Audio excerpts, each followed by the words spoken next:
Welcome to Middle East Briefing. The content of the briefing includes: first Ukraine, now Gaza, wars put fresh strain on NATO. Saudi Arabia offers Iran investment to limit Israel-Hamas war. A Nakba is unfolding in the occupied West Bank, too. Israeli leaders resist calls for longer ceasefire with Hamas. Gaza war complicates U.S. efforts to normalize Gulf relations with Israel. First Ukraine, now Gaza, wars put fresh strain on NATO. Wall Street Journal. NATO members are facing multiple crises in the Middle East and Ukraine. After a temporary ceasefire was extended this week in Gaza, NATO foreign ministers gathered to discuss their commitment to Eastern Mediterranean countries closest to the conflict amid concerns it could spread across the region. The bloc is increasingly concerned about vulnerabilities due to instability in the Middle East and Europe's ability to counter those threats given the strain created by its commitments to the war in Ukraine and long-running efforts to tackle illegal immigration from the south. The US, UK, and other nations have deployed military assets near NATO's southern flank, seeking to deter other groups that may try to join the fight. NATO Secretary-General Jens Stoltenberg reiterated that the Middle East is outside the alliance's area of responsibility and it has no intention of getting involved in the conflict between Israel and Hamas. However, individual delegations stressed that NATO should not be blind to the potential security implications of the conflict in Gaza, and some countries voiced frustration with the US and UK for supporting Israel's bombardment of Gaza at the expense of heavily populated civilian neighborhoods. Saudi Arabia offers Iran investment to limit Israel-Hamas war. Bloomberg. Saudi Arabia has offered Iran closer cooperation and investment in their sanctions-hit economy in exchange for Iran curbing their regional proxies and avoiding a wider conflict, according to anonymous Arab and Western officials. The offer has been made through multiple channels since Hamas's attack on Israel last month. The prospect of deeper engagement was also discussed between Saudi Crown Prince Mohammed bin Salman and Iranian President Ebrahim Raisi during a summit in Riyadh earlier this month, which was convened to address the war. In addition to their conciliatory outreach, Saudi Arabia is also taking steps to stop Iran from weaponizing the conflict, in collaboration with the US and other Arab allies, according to US Assistant Secretary of State Barbara Leaf. The possibility of a regional war has meant that Saudi Arabia has sought to work with Iran to co-sponsor a communique condemning Israel. The Crown Prince's focus is on de-escalation with Iran, according to an anonymous source. Saudi Arabia has multiple goals in relation to Iran, including preserving the Sino-Iranian deal signed in March and creating a Palestinian state alongside Israel. A Nakba is unfolding in the occupied West Bank, too. Al Jazeera. Israel's ultimate goal is to expel the Palestinian population and annex their land, both in Gaza and the occupied West Bank, according to an opinion article published by Al Jazeera. The author argues that Israel's recent actions in Gaza, including the mass killing of civilians and destruction of infrastructure, are part of a broader effort to rid historical Palestine of Palestinians. The article notes that Israel has a long history of ethnic cleansing, with the founder of the Jewish National Fund writing in 1940 that there is no way besides transferring the Arabs from here to the neighboring countries. The article also highlights the ongoing Israeli settlement expansion in the West Bank and the increasing violence against Palestinians, including the demolition of homes and the killing of civilians. The author argues that Israel's actions are aimed at forcing the Palestinian population to leave voluntarily and ultimately annexing their land. The article concludes by calling on the international community to support the Palestinian right to resist Israeli occupation and to speak out against Israel's genocidal drive. Israeli leaders resist calls for longer ceasefire with Hamas. Wall Street Journal. Israeli leaders have pushed back against proposals for a long-term ceasefire with Hamas as talks in Qatar attempt to extend the current pause in fighting. Prime Minister Benjamin Netanyahu and members of his cabinet have stated that the talks are solely about the release of hostages taken by Hamas in October, after which Israel will resume military operations to remove Hamas from power and end the security threat from Gaza. The current ceasefire is set to expire on Thursday, but negotiators are working to extend it to allow for the release of more hostages. The exchange of Israeli hostages for Palestinian prisoners has presented Netanyahu's government with a set of decisions that could influence the course of the war. The Biden administration has also called for an end to the war, with Secretary of State Antony Blinken set to visit Israel to discuss the release of remaining hostages and the protection of civilian life. Hamas has stated that it is willing to extend the truce and discuss the release of fighting-age men in exchange for the release of senior Palestinians jailed in Israel, as well as the terms of a longer-term ceasefire. Gaza war complicates U.S. efforts to normalize Gulf relations with Israel. Washington Post. The ongoing conflict in Gaza is testing the newly strengthened ties between Arab Gulf countries and Israel, and is raising questions about the American-backed vision for regional order that emphasizes economic ties over political differences and historical rifts. While it is unlikely that the conflict will lead to the severing of diplomatic relations, it has scrambled the calculations of Gulf countries that see Israel as a potential security partner and a counterweight to regional rival Iran. Public anger over the war has caused leaders in the Gulf to grapple with their relationship with Israel, and has put plans for Saudi Arabia to formalize ties with Israel on hold. While leaders condemn the death and destruction in Gaza, they also stress the importance of regional stability and lines of communication. However, many citizens in the Gulf feel that their leaders are not doing enough to pressure Israel and want more to be done to help the Palestinians. In addition, there has been a grassroots boycott movement against Western brands in the Gulf and across the Arab world, and Israeli businesses in the Gulf have adopted lower public profiles. Can Hamas locate remaining hostages in mayhem of Gaza war? Reuters. As negotiators try to secure an extension to the truce between Israel and Hamas, it may be difficult for Hamas to locate more hostages due to the chaos caused by the conflict. Hamas has said that the hostages have been treated well and are believed to be held in a vast network of tunnels that Hamas has built over the years. However, the Israeli bombardment of Gaza may have cut off passages between the tunnels, making it difficult for Hamas to locate the hostages. The bodies of at least 2 hostages have been recovered by Israeli forces, and Hamas has said that more than 60 hostages are missing due to Israeli airstrikes. Islamic Jihad, another Palestinian militant group, has said that they have more than 30 captives, indicating that there could be 20 who might be held by members of smaller groups. It is unlikely that Hamas will turn over information about the hostages, as they give the group leverage. Even if Hamas is able to locate all of the remaining hostages, it is unlikely that they will turn over the information, as it is convenient for them to say that they are not holding all of them in order to buy more time. Jailed without charge, how Israel holds thousands of Palestinian prisoners.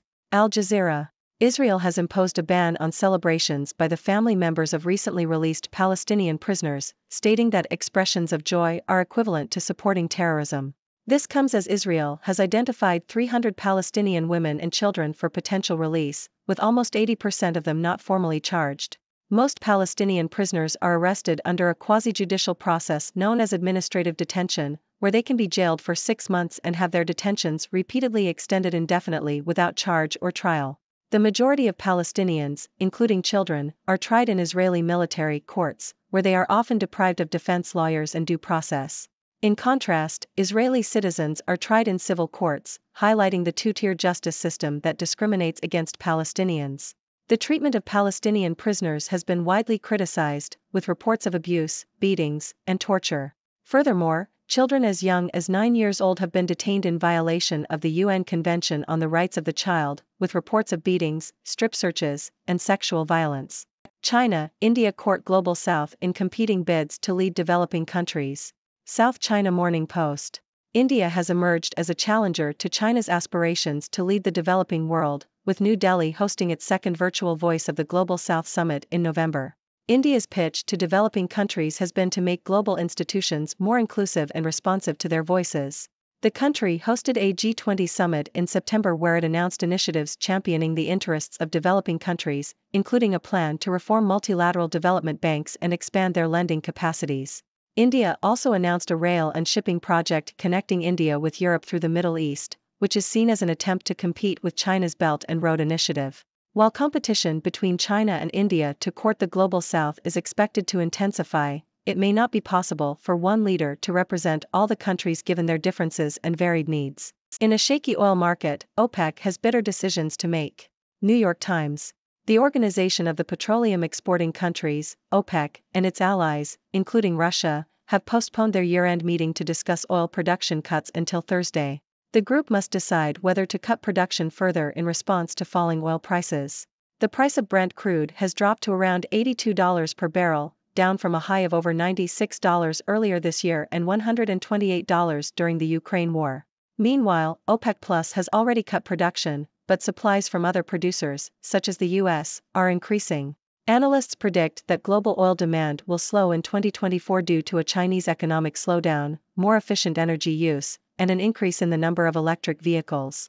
In addition, drilling in non-OPEC countries is expected to increase output, which will likely meet the additional oil consumption in 2024.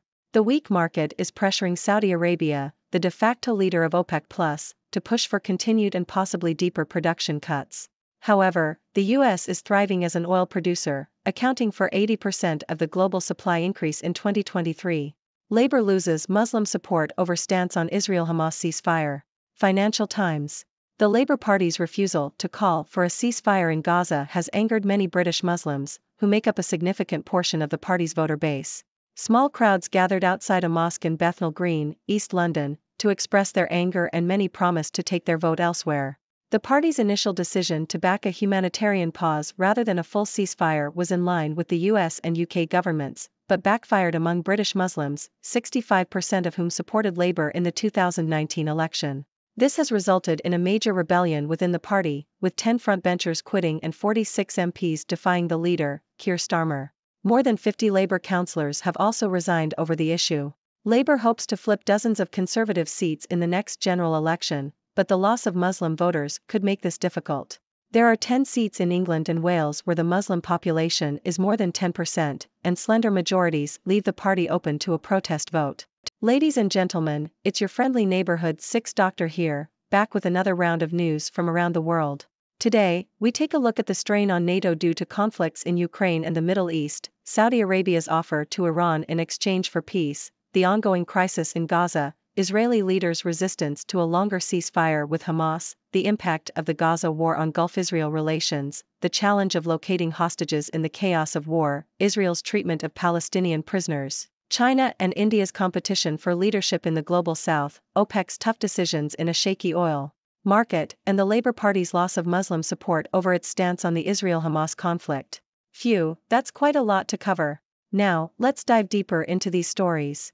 NATO is feeling the heat as it grapples with multiple crises in Ukraine and the Middle East. The bloc is concerned about the potential spread of conflict and the strain it puts on Europe's ability to counter threats. While NATO insists that the Middle East is not its area of responsibility, some member countries believe it should consider the security implications of the conflict in Gaza. Meanwhile, Saudi Arabia is trying to bring Iran to the table by offering closer cooperation and investment, hoping to avoid a wider conflict. In Gaza, Israel's actions are seen as part of a broader effort to expel Palestinians and annex their land. Israel's settlement expansion and violence against Palestinians are viewed as steps to force them to leave voluntarily. This has sparked calls for international support for the Palestinian right to resist Israeli occupation. On the other side, Israeli leaders are resisting calls for a longer ceasefire with Hamas, as they aim to remove Hamas from power and end the security threat. The conflict in Gaza is also testing the newly strengthened ties between Arab Gulf countries and Israel, putting the American-backed vision for regional order to the test. As negotiations continue, Hamas faces challenges in locating hostages due to the chaos caused by the conflict. The bodies of some hostages have been recovered, but it remains uncertain how many are still missing. In the meantime, Israel's treatment of Palestinian prisoners has come under scrutiny, with reports of abuse, torture, and a two-tier justice system that discriminates against Palestinians. Moving on, China and India are competing for leadership in the Global South, with both countries vying to represent the interests of developing nations. India is hosting a summit to make global institutions more inclusive, while also announcing infrastructure projects to rival China's Belt and Road Initiative. However, it remains to be seen if one leader can adequately represent the diverse needs of all developing countries. In the oil market, OPEC and its allies are facing tough decisions as oil prices fall and demand slows. The weak market puts pressure on Saudi Arabia to push for deeper production cuts, but the US is thriving as an oil producer, making it difficult for OPEC to control prices.